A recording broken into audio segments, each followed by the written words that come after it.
បានតែគ្រប់ជម្រាបសួរបងប្អូនទាំងអស់បាទនៅក្នុងទូទាំងពិភពលោកបាទហើយក្នុងថ្ងៃនេះដែរគឺខ្ញុំបានមកទស្សនាវត្តមួយបាទដែលស្ថិតនៅក្នុងដែនដីកម្ពុជាក្រោមបាទគឺ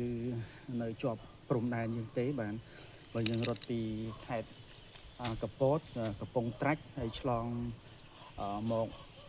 តាមច្រកតនហុនបងប្អូននឹងចូលមកដល់ហើយជា30គីឡូម៉ែត្រពីព្រំដែនយើងនឹងបានឃើញវត្តបាទវត្តខ្មែរដែលជាពុទ្ធសាសនាថេរវាទរបស់យើងបាទហើយគឺកន្លែងនេះគឺជារូបព្រះវិហារបាទរូបព្រះវិហារបានព្រះបោសិទ្ធសិលដូចបងប្អូនឃើញច្បាស់ហើយគឺមានរចនាដ៏ស្រស់ស្អាតមែនទែនបាទហើយឆ្លៀតឱកាសនេះដែរដោយសារខ្ញុំបានអញ្ជើញមកបានអញ្ជើញមកទស្សនាកំសាន្តនៅទីនេះក៏នឹកឃើញថាចង់ចែករំលែកវីដេអូជូនបងប្អូនឲ្យស្គាល់បាទឲ្យស្គាល់វត្តអារាមពុទ្ធសាសនាខ្មែរនៅកម្ពុជាក្រោមរបស់យើងបាទនេះជារូបភាពទាំងស្រុងបាទហើយបងប្អូនអាចទស្សនាតាមការគួរហើយមើលថាទិដ្ឋភាពហ្នឹងវាស្រស់ស្អាតប៉ុណ្ណាខ្លះបាទនេះគឺជារូបព្រះវិហារបាទព្រះវិហារ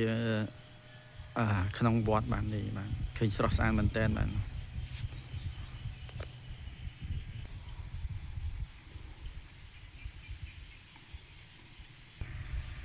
បាទនេះគឺជាចាត់ដី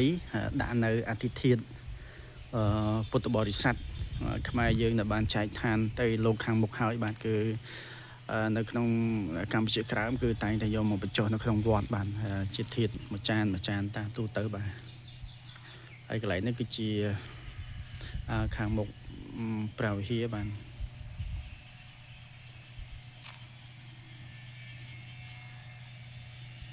មានកន្លែងនេះផងដែរបាទស្រស់ស្អាតមែនទែនបាទក្បូរក្បាច់រចនានៃពុទ្ធសាសនាខ្មែរយើងផ្ទាល់តែម្ដងបាទខ្ញុំថតពីចម្ងាយបាទតោះអញ្ចឹងយើងដើរចូលមកខាងក្នុងព្រះវិហារផ្ទាល់តែម្ដងបាទនេះបាទនៅក្នុងព្រះវិហារគឺទិដ្ឋភាពបែបហ្នឹងបាទនេះបាទព្រះអង្គធំបជីធំបាទហើយសងខាងមានរូបគំនូបាទរូបគំនូតកតោនឹងដំណើរជីវិតនៃព្រះសម្មាសម្ពុទ្ធបាទដូចជារូបនេះជាដើមគឺព្រះអង្គប្រុសព្រះនាងវិសាខាបាទហើយខាងក្រោមហ្នឹងគឺព្រះអង្គប្រុសសក្យត្រកូលបាទដែលជាត្រកូលសាច់ញាតិរបស់ព្រះអង្គហ្នឹងបាទនេះបាទគឺមានទ្វារ4មានទ្វារ2បាទទ្វារ2គឺទ្វារក្រោយទ្វារធំបាទនេះជាស្នាដៃគំនូដ៏សែនស្រស់ស្អាតបាទហើយខាងក្រោមហ្នឹងគឺ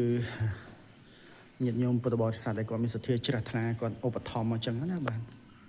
បងប្អូនមើលបាទស្រស់ស្អាតមែនតើបាទគំនូហ្នឹងគឺអេមបាទនេះបាទមានទាំងពុទ្ធបរិស័ទខាងវៀតណាមបាទនៅអាមេរិកបាទគាត់ក៏ជួយក្នុងការឧបត្ថម្ភនឹងដែរបាទ